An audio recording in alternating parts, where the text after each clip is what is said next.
Bukan pasir yang orang buat developer nak buat rumah tu, bukan. Ni padang pasir yang betul dengan warna dia, dengan memang lembut pasir tu kan. Dalam fikiran kita, padang pasir ni di Timur Tengah sajalah, di negara Arab. Tapi rupa-rupanya di China ada satu padang pasir yang sangat menakjubkan lah. Namanya di Qinghai Lake. Qinghai Lake ni salah satu kawasan lokasi di China. Ketika itu saya daripada Xining pergi ke Qinghai Lake lah untuk lihat suasana padang pasir yang sangat luas. Pemandangan ketika itu dapatlah naik dia punya motor sebagainya, ronda-ronda di padang pasir. Angin Sahrawi itu bila dia tampar pipi kita kan, macam wah, ini tak rasa macam di China. Macam itulah keadaan dia. Benda ni mengingatkan saya teringat kisah ni sebabnya baru-baru ni saya ada pergi ke Vietnam. Vietnam dalam kepala kita mungkin tahu Ho Chi Minh, Hanoi. Rupa-rupanya dekat Vietnam ni ada padang pasir juga. Saya pergi tu dalam keadaan macam wah, lawa padang pasir dia. Memang totally macam different lah. Macam dalam kepala ni macam bukan Vietnam. Hatta kalau saya share story ke apa pun, orang akan bertanya, dekat mana ni? Rupanya di Vietnam, di satu lokasi namanya Mui Ne. Kira jauh jugalah, berjam juga daripada Ho Chi Minh tu nak pergi ke Mui Ne tu kan. Ratus-ratus kilometer juga perjalanan tu. Yang menariknya lagi,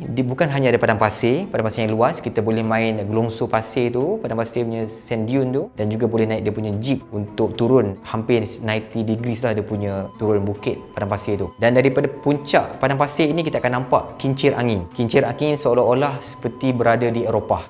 Dia beza pula tu. Bukan satu dua, sebab puluhan, mungkin ratus kincir angin sepanjang perjalanan yang saya lalui melalui tepi laut China Selatan tu, akan nampak kincir angin yang sepanjang perjalanan. Dan ini satu pemandangan yang orang kata senang cakap, kalaulah tak mampu lagi nak pergi ke Eropah, tak mampu lagi nak pergi Timur Tengah, Vietnam antara pilihan yang dekat untuk kita rasai pengalaman berada di padang pasir seakan-akan di Timur Tengah, ataupun view Eropah dengan pemandangan kincir angin, dengan lautan yang sangat cantik sebagainya, ada di Vietnam. Ini antara uniknya Vietnam lah yang saya cuba kongsikan, sebab kita bermula dengan apa yang kita ada dululah. Ini yang selalu saya tekankan. Kadang-kadang kita suka travel nak pergi jauh dulu, tapi modal yang kita ada hanya sedikit ini. Maka dengan modal apa yang kita ada, kita pergilah lokasi yang dengan bajet yang kita ada. For the next tu nanti baru kita fikir balik mana nak pergi lebih jauh sebagainya. Saya pernah ke padang pasir di Arab Saudi, pernah di Mesir, dekat Qatar pun ada juga padang pasir dia. Sebab tu kita agak teruja bila tahu ada padang pasir dekat Asia ni lah. Bukan pasir yang orang buat developer nak buat rumah tu, bukan. Ni padang pasir yang betul dengan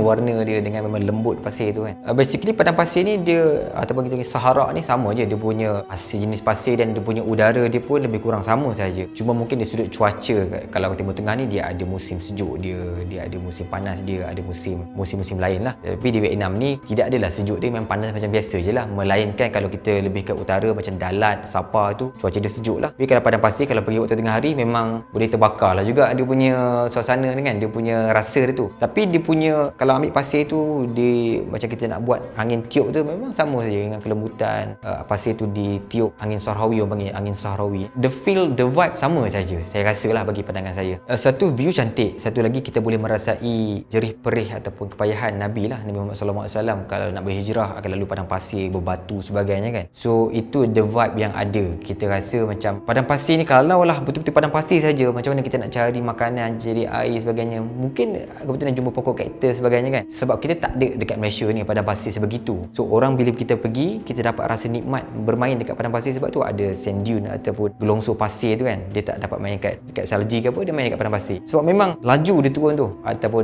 naik jeep, dia buat laju kereta kan. Boleh tengoklah video-video macam mana dia orang kata nak buat drift dekat padang pasir tu kan, sampai ke puncak, turun balik, feel dia seronok lah.